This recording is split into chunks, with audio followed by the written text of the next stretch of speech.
do it live. All right, that should be the beginning of the live stream. All right, I love it. if you could post this on social media, that'd be great. Oh, I've been posting this everywhere. Hell yeah.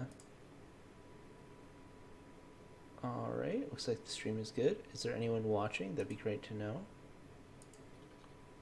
All right. Okay, so once people are here and chatting in the chat, we'll get started. Sounds So, good to me. oh, hello, Jeremy. Sweet. Wow, Pongo. Not everyone is late like you. Just saying. Not everyone's late to their stream. Yeah, Pongo. I'm putting the hate out there. I'm putting the.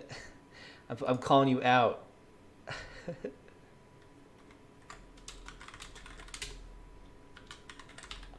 Okay. So today we have a pretty fun. A pretty fun.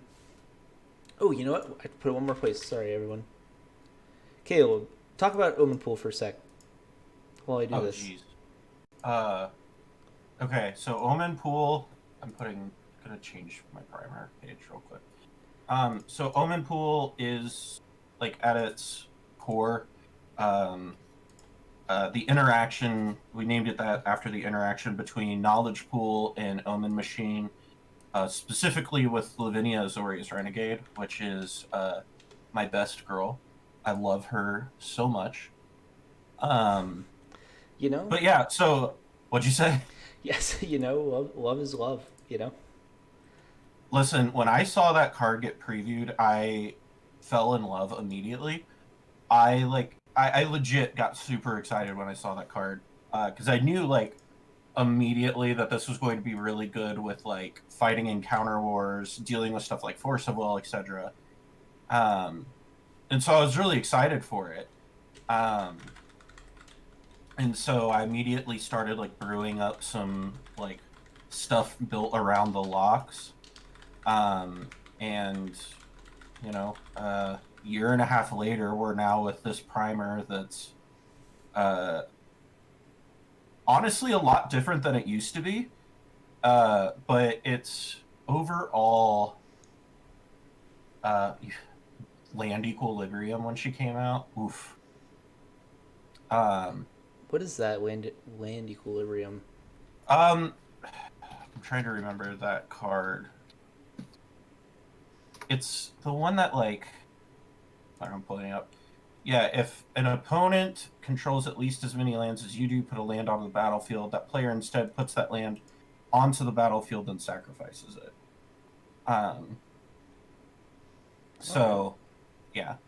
But I mean, the basic thing is we do run like a couple. We run Ravages of War and Armageddon. So that's one of our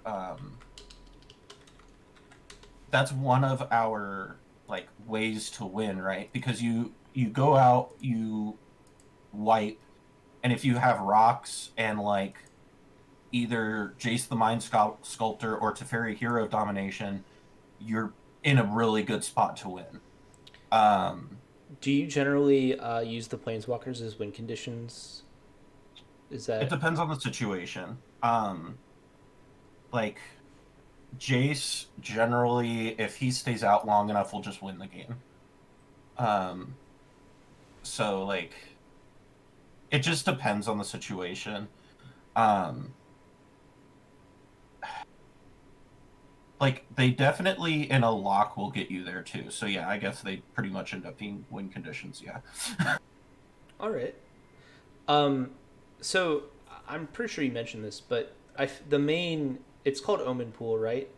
And Mm-hmm. so those Omen, I assume is what's the name of the full name of it? It's the artifact, Omen right? Machine. Yeah, Omen Machine. So we can pull that up. I think that's the one that people probably have the least amount of knowledge with. Yeah. That's probably the lesser known of the two because everybody kind of knows Knowledge Pool. Yeah, we can cover both though. So Omen Machine is a six Yeah. mana artifact. It says players can't draw cards. At the beginning of each player's draw step, that player exiles the top card of their library. If it's a land card, that player puts it on the battlefield. Otherwise, the player casts it without paying its mana cost to Babel. Because you can't cast spells without paying their mana cost when Lavinia is on the battlefield, that locks out the game unless people Right. can, maybe a Dark Confidant might get under this Yeah, Dark Confidant gets you there. ad But nauseum. basic, yeah, and Adnaz will get you there too. I mean, you're basically playing against everybody's hands in the board at that point. Mm-hmm. And so whenever you go for an Omen machine lock, you want to make sure you have cards in hand.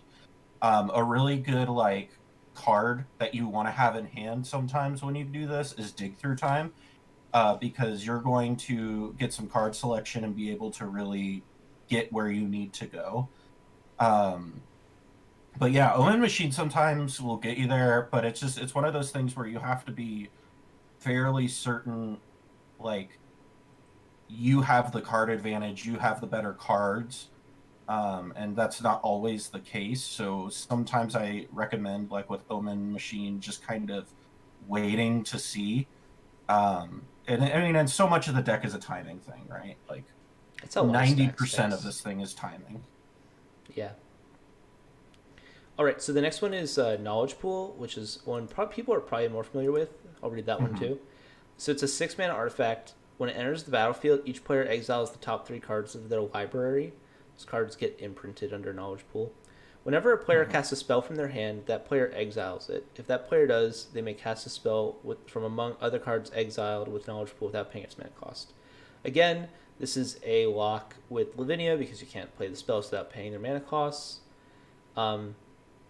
I guess one notable thing about Knowledge Pool is it also combos with a lot of Rule of Law effects. So I think you mentioned before we started that there really aren't any Rule of Law effects in the deck right now. But if you did Right now it's Archon. Archon, yeah, okay, so there is. You could potentially lock the table out with Knowledge Pool and Archon. Right. If Ear Lavinia gets turned into a 3/3 Elk or something. Right. So all of these lock with so both of them lock with Lavinia, Draneth Magistrate, and Teferi. Time Raveler, Little Teferi. So those 3 lock with both. The Archon of Emeria locks with Knowledge Pool only, though. And so, like, we're talking about adding Rule of Law effects in.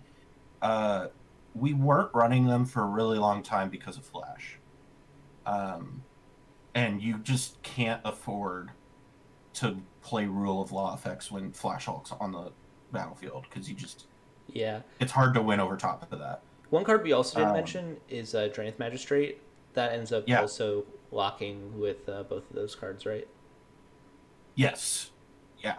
So it's Dan, Lavinia, Lavinia, and War Teferi all what's it called? All lock with Omen Machine and Knowledge Pool, and then Archon's the only one that only locks with Knowledge Pool. Sick. And then one of the questions, I saw this in the chat, somebody asked, how do you win against Najeela? That is a fantastic question. And so there's 2 commanders you really never want to see when you're playing this deck, and that's Najeela and Kenrith. Those are bad times. You can beat them. One of the cards that's in this deck that's specifically in here for Najeela decks is Juntu Stakes. It is incredibly difficult for a Najeela deck to win through Juntu Stakes. Yeah, they need like a lot of mana, right? Because they have to have if they have Nature's Will, they can win through it. But other than Nature's Will, they have to have the enchantment piece to win through. Yeah, I guess theoretically it's possible that they save up so much mana on the Druid Repository. If they play that, it's possible they save up so much mana on that they can like attack 3 times and then it goes infinite. Or I guess they could also maybe like. Yeah, it's just really hard. That definitely works against the Najeela's tokens. Yeah, I mean, we were playing a game the other day, and I was on this, and Phoenix was playing Najeela. He's one of the he loves playing Najeela. He and Pongo, and I like went turn one Grafdigger's or it was like land, Mana Crypt, Grafdigger's Cage, Curse Totem, and then my next turn, it was like 2 or 3 turns later, I played Juntu Stakes, and he just was done from there. Um, That's and it's rough. just like it's one of those things where sometimes you just get that bananas opening hand and you can just run the game. Um, so you know, Yeah. uh, Pongo saying that, who's also teen turn 3, is saying if you have 4 additional mana plus a Derevi, you can go off, and that sounds about right. yeah, that sounds about right. You So have to hit like a critical mass on your during combat, as the yeah, warriors get you made. have to have enough warrior. There's like a certain point with the warriors you have to hit like you have to be able to get through and then like blockers and things. It's Yeah, like it's one of those math questions. yeah, yeah. I didn't play CEDH to do math. Come on, I came here to. We were talking about that earlier with that new Oh, was it the Pirate Commander? yeah, the new pirate commander, and if it's Glinthorn Buccaneers, a 1 card combo with it, but you need to you the first player you kill, you have to count how many cards they have more than the next player. You How need to much count life? How much how life? much life they have, and when they die, how much life the player after them that will die will have, and then that's how much damage you can do to the third player, or you can just loot until you hit like another combo or something. Yeah, But like presumably you'll eventually hit like a Wheel of Fortune or something. yeah, But and then you just go to your end step, I guess, and win. right, But it's but it's yeah, there it's is certainly a world where you whiff on that. Like yeah. You probably end up like looting until you hit a curiosity, and then curiosity into a wheel or something. Oh no, when you hit a curiosity, then you just win. So yeah, yeah, yeah. So, but yeah. but So winning through Najil is weird. You gotta really hit the good stuff, and you gotta tutor really smart. Drain's And this is the thing, Magistrate like is really good. That's GM's really good. yeah. That card's a lot of the. I was talking to Michael obviously about stacks just a few days ago, or a few Yeah, weeks ago. I mean, it's just a week ago, and Michael mentioned that Drain's Magistrate is like a dockside level magic card. Like it really yep. helps put a lot of weight on white, and helps it like actually like you know play a Staxy deck. It's kind of a card you can depend on in a 5 or a 6. Right.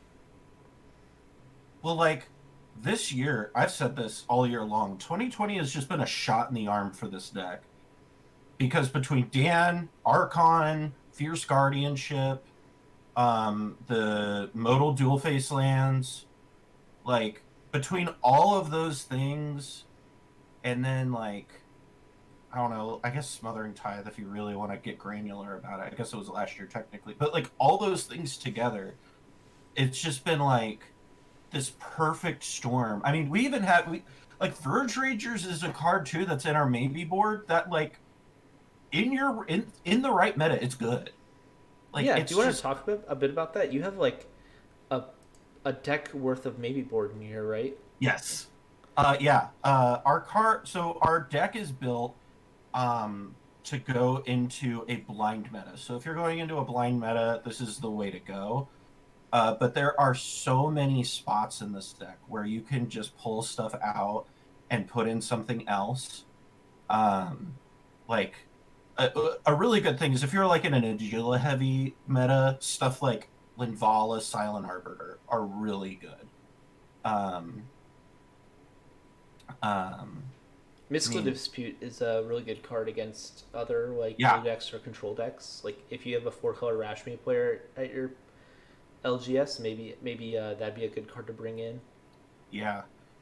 Mission Briefing is also a card that was in the primer for a really long time, and then just now, because of the way things are, hasn't really isn't quite level to go into the blind deck. Yeah, Um, looking at the enchantments here, I really like a lot of these. These are like really good cards in some metagames, yeah, especially like Steel Enchantment is stupid close to being in the main deck. yeah, I am a pretty big fan of that card. It's in my one of my casual decks because the casual deck is where I put a lot of my CDH staples that I want to play but don't get to. So yeah, I'm a big fan. Yeah, another card. Okay, so if you're, I will die on this hill. So, uh, if anybody watches, oh, I should post this in the Lavinia Discord. I just thought about that. Let me do that real fast. What is it? I'm a dumb. I have a Lavinia Discord server that I run, and I'm an idiot who didn't think to post this here. Oh, into the chat. Yeah. Okay. Oh, the stream. You should also post the link to the stream to the Discord in the chat of the stream. Yes, I will do that. Let me make an invite for that. So Christoph has a question. What do you think of a flash style deck with Raph, Capuchin? Okay, as the so I've commander? actually I've tooled with it. Raph is interesting. It's just so hard to get there. 4 mana is a lot. It is, and part of so like at 4 mana, I'd almost just rather play Grand Arbiter stacks because so much of what our deck is trying to do is it's like we want like your opening hand ideally is a turn 1 Lavinia, like every time. That's what you're looking for. That's pretty Because oppressive turn one- against some decks, right? Like, Yeah, I mean it's like, I mean the reality is you want to see like a Mox Diamond or something like that, a Chrome Mox, any sort of ramp like that that'll make colored into land, and then you slam Lavinia, and then you're just like, all right, you guys can't ramp and I can. Like, yeah. that's the game then. So someone was so- asking about Uba Mask. Uba Mask. Okay, so Phoenix and I talked about this, and I can't remember why we don't play this. It has something to do with the fact that Uba Mask. Phoenix, I know you're watching. Why don't we play Uba Mask? I mean, I feel like one thing is that you might end up just like helping your opponents lock you out. I think that's the reason why. Like if your opponent has a Draenith in play, you can't reasonably drop it. Oh yeah, I absolutely can. Sorry, chat. Yeah, it's something like it's I think it's something along those lines. Is it's just like you get screwed. Jeremy Weiger, we can't use counter spells and we just help our opponents. There you go. We can't get advantage. There you go. Jeremy is Phoenix, by the way. We play almost no removal. Interesting. Yeah. I mean, and this is one of the things that I also have to remind people too is so our deck is similar to Grand Arbiter, but we're not a stacks deck technically. We're actually way closer to a control deck. With like a lockout finish. Exactly. We actually in our Discord we get a lot of pull over from like legacy control players who want to get into CDH, and because our deck plays very similar to blue-white control in Legacy. Yeah, that makes a lot of sense. Yeah. So, and that's what I was about to go into is one of the things I've had to tell people forever is, for the love of God, don't play taxing effects with this commander. Oh my goodness. Yeah, you're on like a lot of counter spells. I feel like to be playing like a Thalia or something, right? Or like a Well, like the whole point of the commander, right, is you can't cast free spells, right? Well, if I put Thalia on the board, now you can cast your Mox Opal. Now you can cast your Mana Crypt. Now you can cast your Force of Will. That's the issue. And to be completely honest, this is going to sound like such a meme, but it's not. Helm of Awakening is really close to being in this deck. If you play in an artifact-heavy meta, I highly recommend playing Helm of Awakening. It's hilarious, especially after you cast copy artifact on it. You just, like, if you slam that down and you have Lavinia out, people's soul rings get countered. Like, it's cute. It's a little too cute, which is why it's not in the main deck. But it's like, if you are in an artifact heavy meta, I would seriously consider playing it. Over what, I don't know. But it was in the deck list for a really long time. What would you call the flex spots in this deck? Flex spots to Fairy Master of Time is one of the like most meh cards I feel on this list. Um, oh, David Ward, this primer has not been updated since it's been a minute. We're working on updating the primer. I mean, it's good against Food Chain Sliver, but mostly that's because of stuff like Dan. And like they're casting free spells, and we have Lavinia and Dan. Yeah, exactly. That makes a lot of sense to me. That if you're playing Rule of Law effects and you're playing Lavinia, those are both like really strong against Food Chain. So yeah, especially Food Chain Sliver. I feel like Food Chain decks a lot of times they are like I feel like I could seriously see it coming up that they can't cast Food Chain because they don't have enough lands. Like I've played Food Chain a few times where like, oh, like on turn 2 I'm going for it, and it's like, oh, I can't now because there's like this Lavinia in play. Yeah, like if they hit a Vexing Shusher, they can win through it, but like, I see. Yeah, you know, we're now playing numbers at that point, and odds are we're gonna win that game. But no, so like flex spots, for sure. Arteferi Master of Time, Baral Chief of Compliance. You could go either way on. I like it a lot because we are a blue-white deck and we need any way to come out ahead as we can. Other stuff. I really like I really like the MDFCs in this deck. Oh, I do too. They are lands 99% of the time, but they get there. They literally win the game in a lock. Yeah, just being able to like, I don't know, make 2/4/4 angels. I feel like is really strong in like stacks decks. Oh, for sure. Especially if I have the knowledge pool lockout, and so I've locked the game down. Now I'm just like trying to top deck into something, and if that falls under the knowledge pool, like the game's over. Yeah. Other stuff, I would say if you're like on a budget build, back to basics, Verity Circle's also a flex slot. And Juntu Stakes is also a flex slot.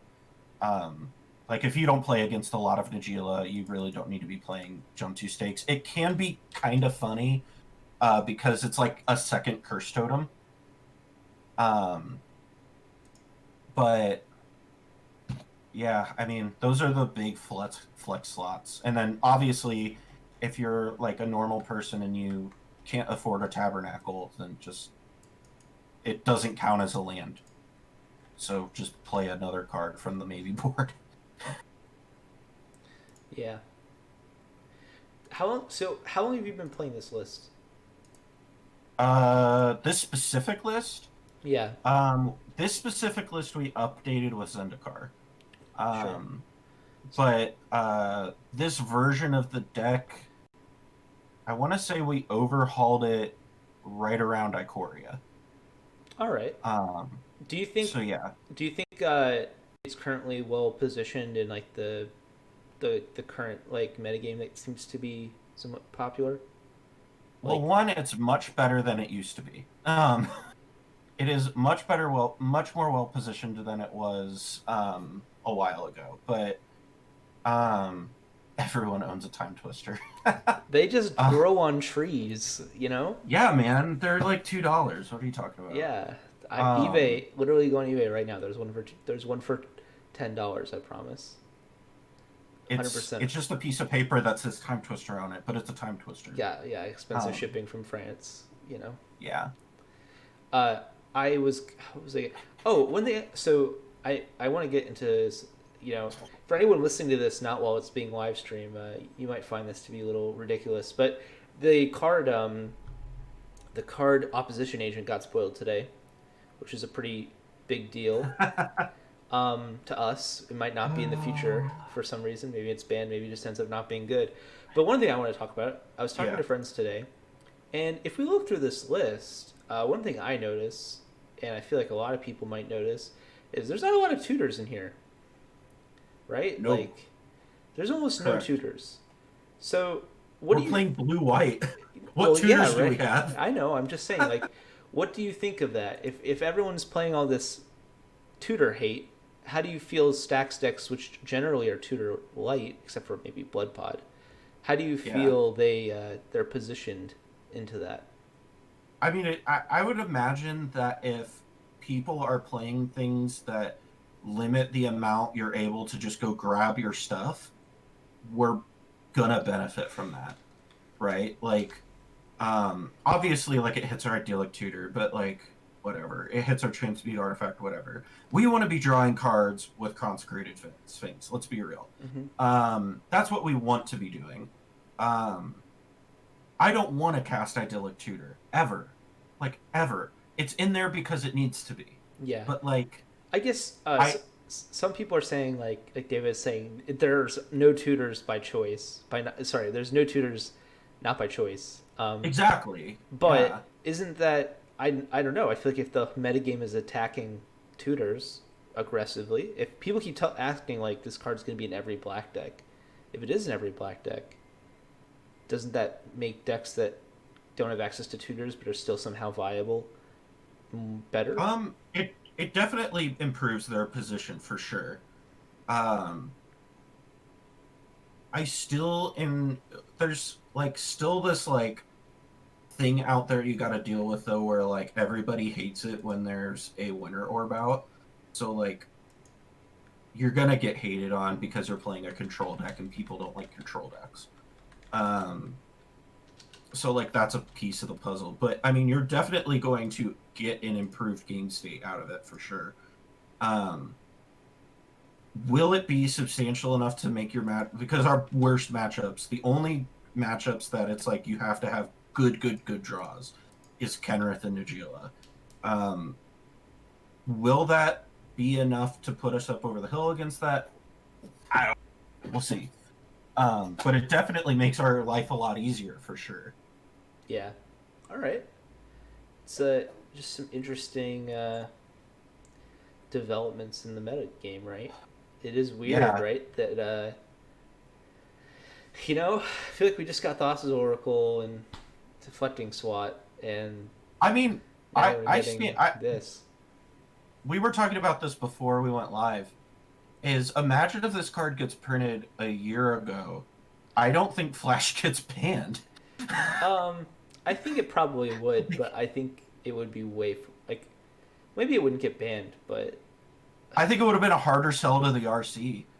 Um, I think it. because I think this card actually is even worse, right? Like, oh, it's it's absolutely, like it's like this. They both like this card does the flash thing where like people are kind of incentivized not to do anything, but flash like hmm is a win condition that does that. Like the power of flash was it was kind right. of like a stacks piece that also won you the game.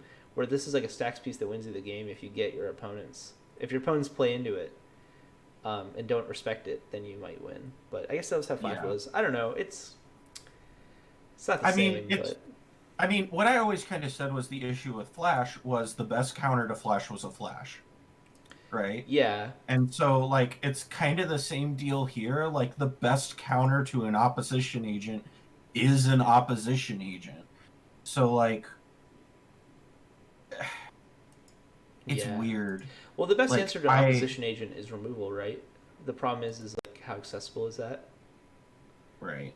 Yeah. I mean, that could be one downside, too, though, of going back to what we were talking about, is like, we're going back to Flash Winner. Yes, Pongo, we are. Um, Please no.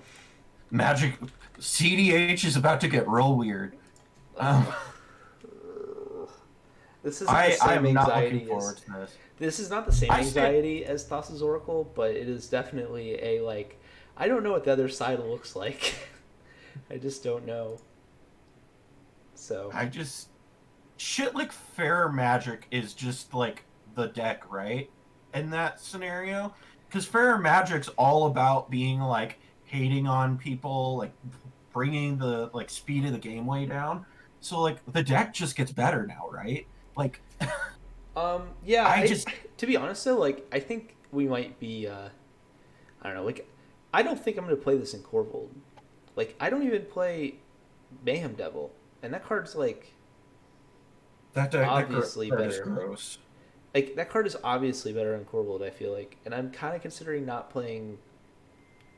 I don't know. So yeah, I don't know. Like I'm not sure every deck can just play like 3 mana 3/2s that Oh yeah, pose your opponent, but a lot of decks can. Like every mid range deck on Earth can play this card, and it makes oh them yeah. better. It makes them like meaningfully better.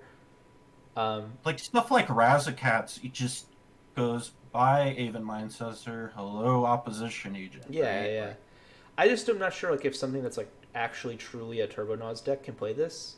Like if you're cutting Gilded Drake, um, that card feels even I, more absurd. I mean, I our don't know, David. Turbonos deck's like David, really like, even on Aven why am Mindcessor. I holding up a 3 mana 3/2 that dunks on my opponent? I don't know. Like, I just don't play cards like that in my Corvold deck. Maybe I'm wrong. Yeah, I haven't played the card I yet. don't. I haven't felt how absurd it is. I mean, I know it's Yeah, absurd, but I haven't like experienced it. But I I mean, will what I say, was like, in my Corvold deck, I don't play cards that are similar to it. So right. I don't play Fork. You know, like obviously it's not the same thing as Fork, but I don't know. Yeah, I don't know. It's gonna be weird. Like would I I play not Fork looking attached to a forward. silence? If we think of it that way, would I play that? I don't know. Probably. So Wizards, why? Oh Lord.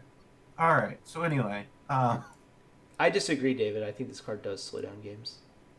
oh for sure. Yeah, that's probably what it does. Like it'll Um, probably be like whatever, if you have but to be afraid of it, if anytime someone holds up a black and two colorless, you're afraid of it, it's slowing down the game.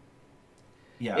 If you're in a pod and your opponent plays into it and you're like, dude, why the fuck did you play into that? And then the next time they don't, okay, now the game is slower, right? Like Yeah. that's how I'm thinking of it. Like, so You yeah. have a lot of faith in people not making bad plays. No, I don't. I don't. I don't think this is gonna. I don't think this is overnight. I think this is gonna take months. Like I was talking to someone Yeah. today about it. I was like, you could probably play the same deck, the same way for 6 months before the Yeah. consequences of this card are actually fully realized. But Oh, for sure. you know, Ugh. it takes a long time for the meta to adapt widely. So, all right. Is there? Sorry to take this all off of the Lavinia discussion. Is there anything else you want to say about the deck before we finish up? Yeah, I mean, like one of the other things too, with the deck that I will always tell people, is, and I know it looks like a weirdo card, but please play Reoccurring Insight. It's a good card. It will win you a game. Play that card. Um, like I just,